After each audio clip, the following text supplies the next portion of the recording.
ನಮಸ್ಕಾರ ಗುರುಗಳೇ. ನೀವು ಆಕಾಶದತ್ತ ನೋಡುತ್ತಾ ಏನನ್ನು ಚಿಂತಿಸುತ್ತಿದ್ದೀರಿ? ನಾನು ನಕ್ಷತ್ರಗಳ ಚಲನೆಯನ್ನ ಅಧ್ಯಯನ ಮಾಡುತ್ತಿದ್ದೇನೆ ಹಾಗೂ ಕಣದರವರ ಪರಮಾಣು ಸಿದ್ಧಾಂತವನ್ನ ಅಧ್ಯಯನ ಮಾಡುತ್ತಿದ್ದೇನೆ. ಇದರ ಸಿದ್ಧಾಂತವು ಏತಕ್ಕೆ ಉಪಯೋಗವಾಗುತ್ತದೆ? ಈ ಸಿದ್ಧಾಂತದಿಂದ ಸೌರಮಂಡಲ ಹಾಗೂ ಸಂಖ್ಯಾಶಾಸ್ತ್ರಕ್ಕೆ ಸಹಾಯವಾಗುತ್ತದೆ. ಸಂಖ್ಯಾಶಾಸ್ತ್ರವು ನಕ್ಷತ್ರಪುಂಜದ ಗ್ರಹಗಳು ಹಾಗೂ ಅದರ ಪ್ರಭಾವವನ್ನು ನಮಗೆ ತಿಳಿಸುತ್ತದೆ. ಗುರುಗಳೇ, ಸೂರ್ಯನು ಭೂಮಿಯ ಸುತ್ತ ಸುತ್ತುತ್ತಾನೆ ಎಂದು ಕೇಳಿದ್ದೇನೆ, ಅದು ಸತ್ಯವೇ? ಅಲ್ಲ, ಭೂಮಿಯೇ ತನ್ನ ಅಕ್ಷದ ಸುತ್ತ ಸುತ್ತುತ್ತದೆ. ಇದರಿಂದಲೇ ಹಗಲು ಮತ್ತು ರಾತ್ರಿಗಳು ಉಂಟಾಗುತ್ತವೆ. ಓಹೋ, ಇದೆಲ್ಲ ವಿಶೇಷವಾದ ಜ್ಞಾನ ಗುರುಗಳೇ. ಪ್ರತಿಯೊಂದು ಗ್ರಹಗಳು ನಮ್ಮ ಪ್ರಭಾವ ಪ್ರಯೋಜನಗಳನ್ನು ತಿಳಿಸುತ್ತದೆ ಹಾಗೂ ಜೀವ ಸಂಕುಲಗಳು ಜೀವಿಸಲು ಯೋಗ್ಯವಾದ ಗ್ರಹ ಯಾವುದೆಂದು ತಿಳಿಸುತ್ತದೆ. ಗುರುಗಳೇ, ನೀವು ಗಣಿತದಲ್ಲಿ ಅಪಾರವಾದ ಜ್ಞಾನವನ್ನು ಹೊಂದಿದ್ದೀರಿ. ಗಣಿತವೇ ವಿಜ್ಞಾನದ ಆಧಾರವಾಗಿದೆ. ಶೂನ್ಯ ಮತ್ತು ದಶಮಾನ ಪದ್ಧತಿಗಳು ನಮ್ಮ ಚಿಂತನೆಯ ಫಲವಾಗಿದೆ. ಗುರುಗಳೇ, ಇದೆಲ್ಲ ಮಹತ್ತಾದ ಆಲೋಚನೆ ಗುರುಗಳೇ. ಹೌದು, ಪ್ರಶ್ನೆ ಮಾಡುವ ಮನಸ್ಸೇ ಜ್ಞಾನಕ್ಕೆ ದಾರಿ. ನಂಬಿಕೆ ಜೊತೆಗೆ ತರ್ಕವೂ ಇರಬೇಕು. ಗುರುಗಳೇ, ನಾನು ನಿಮ್ಮಿಂದ ಏನನ್ನು ಕಲಿಯಬೇಕು? ಅಂದವಾದ ಜ್ಞಾನವನ್ನು ನಂಬಬೇಡ, ಪ್ರಶ್ನೆಗಳನ್ನ ಕೇಳು, ಪರಿಶೀಲಿಸು, ಸತ್ಯವನ್ನ ಹುಡುಕು. ಗುರುಗಳೇ, ನಿಮ್ಮ ಬೋಧನೆಯು ನನ್ನ ಜೀವನಕ್ಕೆ ದಾರಿ ತೋರಿಸುತ್ತದೆ. ನಾನು ನಿಮ್ಮಂತೆಯೇ ಜ್ಞಾನಕ್ಕಾಗಿ ಶ್ರಮಿಸುತ್ತೇನೆ. ಅದೇ ನನ್ನ ಆಶಯ. ಮನುಷ್ಯನಿಗೆ ಜ್ಞಾನವೇ ನಿಜವಾದ ಶಕ್ತಿ. ಇವತ್ತು ನಾವು ಸೌರಮಂಡಲದ ಬಗ್ಗೆ ತಿಳ್ಕೊಳ್ಳೋಣ. ತಿಳ್ಕೊಳ್ಳೋಣ. ನಾನು ಸೌರಮಂಡಲದ ಬಗ್ಗೆ ಕೆಲವು ಪ್ರಶ್ನೆಗಳನ್ನ ಕೇಳ್ತೀನಿ, ನೀನು ಉತ್ತರ ಕೊಡ್ತೀಯಾ? ಆಗ್ಬೋದು. ಸೌರಮಂಡಲದ ಕೇಂದ್ರದಲ್ಲಿ ಯಾವ ಗ್ರಹವಿದೆ? ಸೂರ್ಯ. ಸೌರಮಂಡಲದಲ್ಲಿ ಎಷ್ಟು ಗ್ರಹಗಳಿವೆ? 8 ಗ್ರಹ ಇದೆ. ಅವುಗಳ ಹೆಸರುಗಳನ್ನ ಹೇಳ್ತೀಯಾ? ಆಗ್ಬೋದು. ಮಂಗಳ, ಬುಧ, ಗುರು, ಶುಕ್ರ, ಶನಿ, ಯುರೇನಸ್, ನೆಪ್ಚೂನ್ ಮತ್ತು ಭೂಮಿ. ಭೂಮಿ ವಿಶೇಷ ಅಲ್ವಾ? ಹೌದು. ಯಾಕೆ? ಏಕೆ ಅಂದ್ರೆ ಅಲ್ಲಿ ಜೀವ ಇರುವ ಏಕೈಕ ಗ್ರಹ ಅದು. ಆಮೇಲೆ ನೀರಿದೆ, ವಾಯುಮಂಡಲ ಇದೆ, ಅದಕ್ಕೆ ಅದು ವಿಶೇಷ. ದೊಡ್ಡ ಗ್ರಹ ಯಾವುದು? ದೊಡ್ಡ ಗ್ರಹ ಗುರು ಗ್ರಹ. ವಲಯಗಳು ಇರುವ ಗ್ರಹ? ಶನಿ ಗ್ರಹ. ನಾವು ಸೌರಮಂಡಲದ ಅಧ್ಯಯನ ಮಾಡೋದ್ರಿಂದ ನಮ್ಗೆ ಏನ್ ಲಾಭ ಇದೆ? ಗ್ರಹಗಳ ಚಲನೆ ಮತ್ತು ಸೂರ್ಯನ ಸ್ಥಾನನ ನಾವು ತಿಳ್ಕೋಬಹುದು. ನಾವು ಇವಾಗ ವಿಜ್ಞಾನವನ್ನ ಅಲ್ಪ ಸ್ವಲ್ಪ ಕಲ್ತ್ಕೊಂಡ್ವಿ ಅಲ್ವಾ? ವಿಜ್ಞಾನದಿಂದ ಭೂಮಿನ ರಕ್ಷಣೆ ಮಾಡ್ಬೋದು. ತುಂಬಾ ಇಂಪಾರ್ಟೆಂಟ್, ನೆನಪಿರಲಿ. ಸರಿ, ಸೌರಮಂಡಲದ ಚಲನೆಯ ಮೇಲೆ ನಮ್ಮ ಅಧ್ಯಯನವು ಹೊಸ ದೃಷ್ಟಿಕೋನವನ್ನು ಕೊಡಬಹುದು. ಎಸ್ಪೆಷಲಿ ಸನ್ ಮ್ಯಾಗ್ನೆಟಿಕ್ ಫೀಲ್ಡ್ ಮತ್ತೆ ಅದರ ಎಫೆಕ್ಟಿವ್ನೆಸ್ ನಾವು ನೋಡ್ಬೋದು. ಸೂರ್ಯನ ಬಿರುಗಾಳಿಗಳು ಭೂಮಿಗೆ ಬೀಳೋದನ್ನು ನಾವು ಅಧ್ಯಯನ ಮಾಡಿದ್ದೀವಿ ಅಲ್ವಾ? ಹೌದು, ಸೂರ್ಯನ ಪರಿಣಾಮ ಸೋಲಾರ್, ಸ್ಯಾಟಲೈಟ್ ಮತ್ತೆ ಕಮ್ಯುನಿಕೇಶನ್ ಸಿಸ್ಟಮ್ ಮೇಲೂ ಬೀಳುತ್ತೆ. ಭಾರತದ ಅಬ್ಸರ್ವೇಷನ್ ಅಲ್ಲಿ ಸೂರ್ಯನನ್ನು ನಾವು ನಿರಂತರವಾಗಿ ವೀಕ್ಷಣೆ ಮಾಡಬಹುದು. ಅದಲ್ಲದೆ ಭಾರತದಲ್ಲಿರುವ ಉಪಗ್ರಹಗಳ ದತ್ತಾಂಶಗಳು ನಮಗೆ ಸರಿಯಾದ ಇನ್ಫಾರ್ಮೇಶನ್ ಕೊಡುತ್ತೆ. ಗ್ರಹಗಳ ಮೂವ್ಮೆಂಟ್ ಸ್ಪೀಡ್ ಇರುತ್ತಲ್ಲ, ಅದರ ಸಣ್ಣ ಸಣ್ಣ ಬದಲಾವಣೆಗಳನ್ನು ನಾವು ಅಬ್ಸರ್ವ್ ಮಾಡ್ಬೋದು. ನಮ್ಮ ಗೋಲ್ ಇರೋದೇ ಅದು. ಸೋಲಾರ್ ಸಿಸ್ಟಮ್ ಅಲ್ಲಿ ಒಂದೊಂದು ಮೂಮೆಂಟ್ ಕೂಡ ಒಂದೊಂದು ನಿಯಮಕ್ಕೆ ಒಳಪಟ್ಟಿರುತ್ತೆ. ಅದನ್ನೇ ನಾವು ಡೀಪ್ ಅಬ್ಸರ್ವ್ ಮಾಡಬೇಕಾಗಿರುತ್ತೆ. ಗುರು ಮತ್ತು ಶನಿ ಗ್ರಹಗಳು ಸಣ್ಣ ಗ್ರಹಗಳ ಮೇಲೆ ಹೇಗೆ ಪ್ರಭಾವ ಬೀರುತ್ತೆ ಅನ್ನೋದು ಕೂಡ ತುಂಬಾ ಇಂಪಾರ್ಟೆಂಟ್ ವಿಷಯ. ಅವುಗಳು ಗ್ರಾವಿಟೇಷನ್ ಪವರ್ನ ಸೋಲಾರ್ ಸಿಸ್ಟಮ್ನ ಬ್ಯಾಲೆನ್ಸ್ ಮಾಡುತ್ತೆ. ಈ ವಿಷಯದಲ್ಲಿ ಭಾರತದ ವಿಜ್ಞಾನಿಗಳಿಗೆ ತುಂಬಾ ಎಕ್ಸ್ಪೀರಿಯನ್ಸ್ ಇದೆ ಅಂತೆ. ಹೌದು, ಈ ವಿಚಾರದಲ್ಲಿ ಭಾರತದ ವಿಜ್ಞಾನಿಗಳಿಗೆ ತುಂಬಾ ಎಕ್ಸ್ಪೀರಿಯನ್ಸ್ ಇದೆ. ಹಾಗಾಗಿ ಅವ್ರ ಜೊತೆ ನಾವು ಕೆಲಸ ಮಾಡೋದ್ರಿಂದ ನಮಗೆ ಇನ್ನಷ್ಟು ಎಕ್ಸ್ಪೀರಿಯನ್ಸ್ ಸಿಗುತ್ತೆ ಮತ್ತೆ ನಮ್ಮ ರೆಸ್ಪೆಕ್ಟ್ ಕೂಡ ಜಾಸ್ತಿ ಆಗುತ್ತೆ. ಈ ಒಂದು ರಿಸರ್ಚ್ ಇಂದ ಭೂಮಿ ಮೇಲೆ ಆಗೋ ಹವಾಮಾನ ಬದಲಾವಣೆಗೂ ಕೂಡ ಉತ್ತರನ ಸಿಗ್ಬೋದು. ಸೋಲಾರ್ ಸಿಸ್ಟಮ್ನ ಅರ್ಥ ಮಾಡ್ಕೊಂಡ್ರೆ ಭೂಮಿಯ ಭವಿಷ್ಯ ಅರ್ಥ ಆಗುತ್ತೆ. ಈ ಜರ್ನಿಲ್ ನಾನು ತುಂಬಾ ಕ್ಯೂರಿಯಸ್ ಆಗಿದ್ದೀನಿ. ಕ್ಯೂರಿಯಾಸಿಟಿನೇ ವಿಜ್ಞಾನಿಗೆ ಶಕ್ತಿ ತರೋದು. ಓಕೆ, ರಿಸರ್ಚ್ಗಾಗಿ ಟೂಲ್ಸ್ ಎಲ್ಲ ರೆಡಿ ಇದೆಯಾ? ಹೌದು, ಟೆಲಿಸ್ಕೋಪ್ ಮತ್ತು ಸೆನ್ಸರ್ಗಳೆಲ್ಲ ರೆಡಿ ಇದಾವೆ. ಹಾಗಾದ್ರೆ ಇದು ಬರೀ ಒಂದು ಜರ್ನಿ ಅಲ್ಲ, ನೆನಪಿರಲಿ. ಸೋಲಾರ್ ಸಿಸ್ಟಮ್ ನಲ್ಲಿ ಏನೇನೆಲ್ಲ ಸೀಕ್ರೆಟ್ಸ್ ಇದೆ ಅಂತ ನಾವು ಕಾಣ್ತಾ ಹೋಗ್ಬೋದು. ಹಾಗಾದ್ರೆ ನಾವು ಲೇಟ್ ಮಾಡ್ಕೊಳ್ಳೋದು ಬೇಡ. ಇದೆಲ್ಲ ವಿಜ್ಞಾನಕ್ಕೆ ಮತ್ತೆ ನಮ್ಮ ಸಮಾಜಕ್ಕಾಗಿನೇ ಅಲ್ವಾ? ನಾವು ಆಗಲೇ ಹೇಳಿದಾಗೆ ಭಾರತದ ವಿಜ್ಞಾನಿಗಳಿಗೆ ಈ ವಿಚಾರದಲ್ಲಿ ತುಂಬಾ ಎಕ್ಸ್ಪೀರಿಯನ್ಸ್ ಇರೋದ್ರಿಂದ ನಾವು ಈ ಸೋಲಾರ್ ಸಿಸ್ಟಮ್ ರಿಸರ್ಚ್ ನಾವು ಅಲ್ಲೇ ಸ್ಟಾರ್ಟ್ ಮಾಡೋಣ. ನಾವೆಲ್ಲ ಈಗ ರಿಸರ್ಚ್ಗೆ ಭಾರತಕ್ಕೆ ಹೋಗೋಣವಾ? ಹೋಗೋಣ. ನೋಡು, ನಮ್ಮ ದೂರದರ್ಶಕ ಎಷ್ಟು ಅದ್ಭುತವಾಗಿ ಕೆಲಸ ಮಾಡ್ತಾ ಇದೆ. ಚಂದ್ರನ ಮೇಲಿರೋ ಗುಂಡಿಗಳು ಕೂಡ ಸ್ಪಷ್ಟವಾಗಿ ಕಾಣಬಹುದು. ಹೌದು, ನನಗೆ ನಂಬಕ್ಕೆ ಆಗ್ತಿಲ್ಲ. ಅಷ್ಟು ದೂರದಲ್ಲಿರೋ ನಕ್ಷತ್ರಗಳು ಇಷ್ಟೊಂದು ಕಾಣಿಸ್ತಿದ್ದಾವೆ. ಇದರಿಂದ ನಮ್ಮ ಬ್ರಹ್ಮಾಂಡದ ಹೊಸ ವಿಷಯಗಳನ್ನ ತಿಳ್ಕೋಬಹುದು. ಆಕಾಶದ ರಹಸ್ಯಗಳೀಗ ನಿಧಾನವಾಗಿ ತಿಳ್ಕೊಳ್ತಾ ಇದೆ. ಖಂಡಿತ. ಭವಿಷ್ಯದಲ್ಲಿ ಗ್ರಹಗಳು, ಮಾನವರು, ನಕ್ಷತ್ರಗಳು, ಗ್ಯಾಲಕ್ಸಿಗಳ ಬಗ್ಗೆ ನಾವು ಇನ್ನಷ್ಟು ಇನ್ಫಾರ್ಮೇಶನ್ ತಿಳ್ಕೋಬಹುದು. ಈ ಒಂದು ಆವಿಷ್ಕಾರ ವಿಜ್ಞಾನ ಕ್ಷೇತ್ರಕ್ಕೆ ಹೊಸ ದಾರಿ ಮಾಡಿಕೊಡುತ್ತೆ ಅನ್ನೋದು ನನಗೆ ಖಚಿತವಾಗಿದೆ. ಹೌದು, ಮಾನವನ ಜ್ಞಾನಕ್ಕೆ ಇದು ಹೊಸ ಕಣ್ಣು ಕೊಟ್ಟಂತಿದೆ. ನೋಡಿ, ನೋಡಿ ನೋಡಿ, ಸೂರ್ಯ ಎಷ್ಟು ಸ್ಥಿರವಾಗಿ ಕಂಗೊಳಿಸುತ್ತಿದ್ದಾನೆ. ಅವನ ಸುತ್ತ ಇಡೀ ಸೌರಮಂಡಲವೇ ಸುತ್ತುತ್ತಿದೆ. ಹೌದು, ಗುರುತ್ವಾಕರ್ಷಣ ಇಲ್ಲದಿದ್ರೆ ಗ್ರಹಗಳೆಲ್ಲ ತಪ್ಪಿದ್ವೆ ನಾವು. ಸರ್, ಈ ಚಿಕ್ಕ ಬೆಳಕಿನ ಬಿಂದು ಯಾವುದು? ಅದು ಬುಧ. ಸೂರ್ಯನಿಗೆ ಅತಿ ಹತ್ತಿರ, ಸೂರ್ಯನ ತಾಪವನ್ನು ಸಹಿಸಿಕೊಂಡು ತನ್ನ ಕಕ್ಷೆಯನ್ನು ಬಿಡದೆ ಸುತ್ತುತ್ತಿರುವ ಧೈರ್ಯಶಾಲಿ ಗ್ರಹ. ಈಗ ನಮ್ಮ ಭೂಮಿಯನ್ನೇ ನೋಡಿ, ಸೂರ್ಯನಿಂದ ಸರಿಯಾದ ದೂರದಲ್ಲಿರುವುದಲ್ಲೇ ನಾವೆಲ್ಲರೂ ಇಲ್ಲಿ ಜೀವಿಸಲು ಸಾಧ್ಯ. ಗ್ರಹಗಳು ಒಂದಕ್ಕೊಂದು ಡಿಕ್ಕಿ ಹೊಡೆದು ಹೇಗೆ ಸುತ್ತುತ್ತಿವೆ? ಅದೇ ಕಕ್ಷಾ ನಿಯಮ.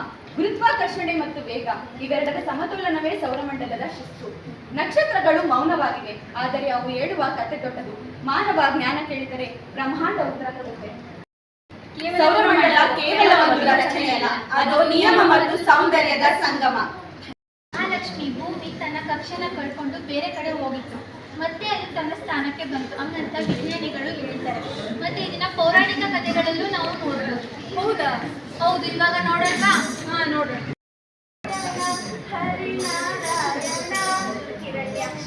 ಎಲ್ಲಿಗೆ ಪಯಣ? ವೈಕುಂಠಕ್ಕೆ ಬರುತ್ತೀರಾ? ಯಾಕೆ? ಆ ಹರಿಯನ್ನು ಈ ತೆಗೆದು ಹಾಕುವುದನ್ನು ನೋಡೋಣ. ನಿನಗೆ ಕೈಯ ಬಂತು ಇಂದ ನಮ್ಮಂತವರ ಸಲಹೆ ಕೇಳಬೇಕಲ್ಲವೇ? ಇದು ದುರ್ಬುದ್ಧಿ ಅಲ್ಲವೇ? ಏನು ನಿಮ್ಮ ಸಲಹೆ? ಮಹಾವೀರ ಅವನು ಶ್ರೀಪತಿ, ಮಹಾ ಮಾಯಾವಿ.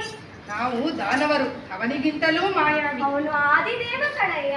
ಅದಕ್ಕೆ ಅಂತ್ಯದೇವರನ್ನಾಗಲು ಮಾಡಲು ಹೊರಟಿರುವುದು ಕಣಯ್ಯ.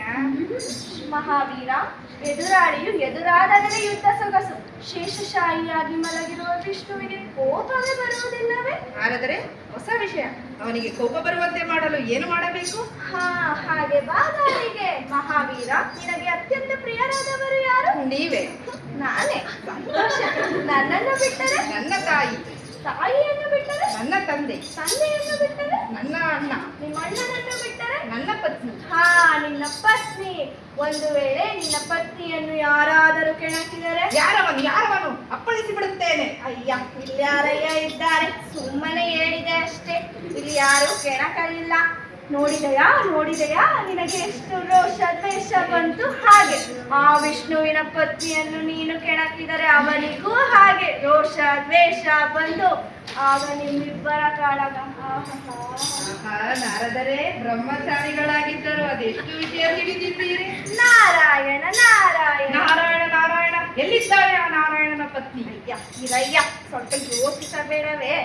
ಒಬ್ಬಳು ಶ್ರೀದೇವಿ, ಅವನ ವಕ್ಷಸ್ಥಳದಲ್ಲಿದ್ದಾಳೆ. ಮತ್ತೊಬ್ಬಳು ಆಗೋ ನೋಡಲ್ಲಿ ಭೂದೇವಿ. ಭೂದೇವಿ.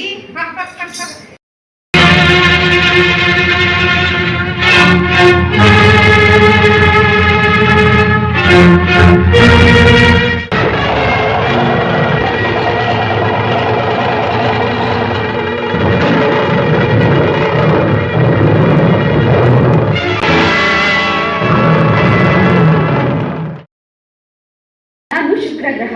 ಸೂರ್ಯನಿಂದ 10,82,00,000 ಕಿಲೋಮೀಟರ್ ದೂರದಲ್ಲಿದ್ದೇನೆ. ನನ್ನ ಡಯಾಮೀಟರ್ 12.104 ಕಿಲೋಮೀಟರ್ ಇದ್ದು, ನಾನು ಮತ್ತು ಭೂಮಿ ಹೆಚ್ಚು ಕಮ್ಮಿ ಒಂದೇ ಗಾತ್ರದಲ್ಲಿದ್ದೇವೆ. ಹಾಗಾಗಿ ನಮ್ಮಿಬ್ಬರನ್ನ ಅವಳಿ ಸಹೋದರಿಯರು ಎಂದು ಕರೆಯುತ್ತಾರೆ. ಆದರೆ ನನ್ನ ವಾತಾವರಣ ಭೂಮಿಗೆ ವಿರುದ್ಧವಾಗಿದೆ. ನನ್ನಲ್ಲಿ ಕಾರ್ಬನ್ ಡೈಆಕ್ಸೈಡ್ ಹೆಚ್ಚು ಇರೋದ್ರಿಂದ ನನ್ನಲ್ಲಿ ತಾಪಮಾನ ತುಂಬಾ ಹೆಚ್ಚು, ಸುಮಾರು 465 ಡಿಗ್ರಿ ಸೆಲ್ಸಿಯಸ್ ಇದ್ದು, ಇದರಿಂದ ಗ್ರೀನ್ ಹೌಸ್ ಎಫೆಕ್ಟ್ ಉಂಟಾಗಿ ನಾನು ಸೌರಮಂಡಲದಲ್ಲಿ ಅತ್ಯಂತ ಬಿಸಿಯಾದ ಗ್ರಹವಾಗಿದ್ದೇನೆ. ಅಷ್ಟೇ ಅಲ್ಲದೆ ನನ್ನಲ್ಲಿ ಅಗ್ನಿಪರ್ವತಗಳು ಹೆಚ್ಚಾಗಿರೋದ್ರಿಂದ ಆಗಾಗ ಸ್ಫೋಟಗೊಳ್ಳುತ್ತಲೇ ಇರುತ್ತೇನೆ. ಭೂಮಿಗೆ ಹೋಲಿಸಿದರೆ ನನ್ನಲ್ಲಿ ಆಮ್ಲಮಳೆಯ ಪರಿಣಾಮ ಹೆಚ್ಚು.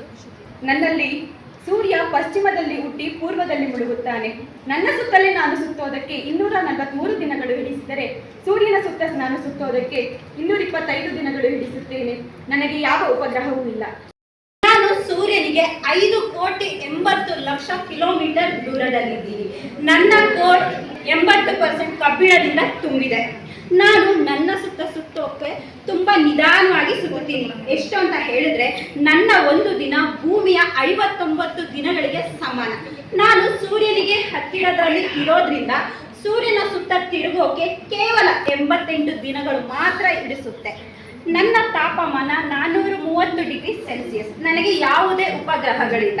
ವಿಜ್ಞಾನಿಗಳು ನನ್ನಲ್ಲಿ ಸ್ವಲ್ಪ ಮಂಜು ಇರುವುದನ್ನು ಗುರುತಿಸಿದ್ದಾರೆ. ಸಕಲ ಜೀವರಾಶಿಗಳಿಗೆ ವಾತಾವರಣ ವಾಸಯೋಗ್ಯ ನೀಡಿ ಸಲಹುತ್ತಿರುವ ಗ್ರಹ ಎಂದರೆ ನಾನು. ನನ್ನನ್ನು ನೀಲಿ ಗ್ರಹ ಎನ್ನುತ್ತಾರೆ. ನನ್ನ ವಾತಾವರಣದಲ್ಲಿ 71% ನೀರು, ಉಳಿದ 29%ನಷ್ಟು ಭೂಭಾಗದಲ್ಲಿ ಹುಲ್ಲುಗಾವಲು, ಕಾಡುಗಳು ಹೀಗೆ ಭಿನ್ನ ವಿಭಿನ್ನವಾಗಿ ಮೇಲ್ಮೈಯನ್ನು ಹೊಂದಿದ್ದೀನಿ. ನಾನು ಗೋಳಾಕಾರದಲ್ಲಿದ್ದೇನೆ. 12,742 ಕಿಲೋಮೀಟರ್ ವ್ಯಾಸವನ್ನು ಹೊಂದಿದ್ದೀನಿ. ಸೂರ್ಯನಿಂದ 15 ಕೋಟಿ ಕಿಲೋಮೀಟರ್ನಷ್ಟು ದೂರದಲ್ಲಿದ್ದೀನಿ. ನನ್ನ ವಾತಾವರಣದಲ್ಲಿ 78% ನೈಟ್ರೋಜನ್, 21% ಆಕ್ಸಿಜನ್, ಉಳಿದ 1%ನಷ್ಟು ಕಾರ್ಬನ್ ಡೈಆಕ್ಸೈಡ್, ಮೀಥೇನ್ ನೀರಾಗಿ ಇದೆ. ಸಾಗರದ ನೀರು ಉಪ್ಪು ನೀರಾಗಿದ್ದು ಕೇವಲ 2.5%ನಷ್ಟು ಮಾತ್ರ ಉಪಯೋಗಿಸುವಷ್ಟು ಯೋಗ್ಯವಾಗಿದೆ. ಅದರಲ್ಲೂ ಸಹ 1.2%ನಷ್ಟು ಮಾತ್ರ ಕುಡಿಯಲು ಯೋಗ್ಯವಾಗಿದೆ. ನಾನು ಮಂಗಳ ಗ್ರಹ. ಭೂಮಿಯನ್ನು ಬಿಟ್ಟು ಬೇರೆ ಗ್ರಹದಲ್ಲಿ ಜೀವಿಸಬಹುದೆನ್ನುವುದಾದರೆ ಅದು ನಾನು 6,779 ಕಿಲೋಮೀಟರ್ ಡಯಾಮೀಟರ್ ಇದ್ದೀನಿ. ನಾನು ಸೂರ್ಯನನ್ನು ಸುತ್ತಿ ಬರಲು 687 ದಿನಗಳು ಬೇಕು. ನನ್ನನ್ನು ರೆಡ್ ಪ್ಲಾನೆಟ್ ಎಂದು ಕರೆಯುತ್ತಾರೆ. ನನ್ನ ಮೇಲಿಂದ ನಿಂತು ಆಕಾಶವನ್ನು ನೋಡಿದರೆ ಗುಲಾಬಿ ಮತ್ತು ಕೆಂಪು ಬಣ್ಣದಿಂದ ಕಾಣಿಸುತ್ತದೆ. ನನ್ನಲ್ಲಿ ನೀರು ಮತ್ತು ಗಾಳಿಯನ್ನು ವಿಜ್ಞಾನಿಗಳು ಹುಡುಕುತ್ತಿದ್ದಾರೆ. ನನಗೆ 2 ಉಪಗ್ರಹಗಳು ಇವೆ. ನನ್ನಲ್ಲಿ 95 ಭಾಗ ಕಾರ್ಬನ್ ಡೈಆಕ್ಸೈಡ್ ಇದೆ. ಭೂಮಿಯಲ್ಲಿ ಜೀವಿಸುವಷ್ಟು ನನ್ನ ಮೇಲೆ ಜೀವಿಸುವುದು ಸುಲಭವಲ್ಲ. ನಾನು ಗುರುಗ್ರಹ. ಸೌರಮಂಡಲದ ಎಲ್ಲ ಗ್ರಹಗಳನ್ನು ಬೆರೆಸಿದರೂ ನಾನು ಅವರೆಲ್ಲರಿಗಿಂತ ದೊಡ್ಡದಾಗಿದ್ದೇನೆ. ನನ್ನಲ್ಲಿ ಜನರು ನಿಲ್ಲಲು ಸಾಧ್ಯವಿಲ್ಲ, ಏಕೆಂದರೆ ನಾನು ಮಣ್ಣಿನ ಮಾದರಿಯಲ್ಲಿಲ್ಲ, ಬದಲಿಗೆ ಗಾಳಿಯ ಮಾದರಿಯಲ್ಲಿದ್ದೇನೆ. ನಿಮ್ಮ ವಿಜ್ಞಾನ ಭಾಷೆಯಲ್ಲಿ ಹೇಳುವುದಾದರೆ ಹೀಲಿಯಂ, ಹೈಡ್ರೋಜನ್, ಮೀಥೇನ್, ಅಮೋನಿಯಾ ಈ ರೀತಿಯ ಗಾಳಿಯಲ್ಲಿ ತುಂಬಿದ್ದೇನೆ. ನನ್ನಲ್ಲಿನ ವಾತಾವರಣ ಗುಡುಗು ಮತ್ತು ಮಿಂಚುಗಳಿಂದ ಕೂಡಿರುತ್ತದೆ. ನನ್ನಲ್ಲಿ 400 ವರ್ಷಗಳಿಂದ ಒಂದು ಕೆಂಪು ಮಚ್ಚೆ ಕಾಣುತ್ತದೆ.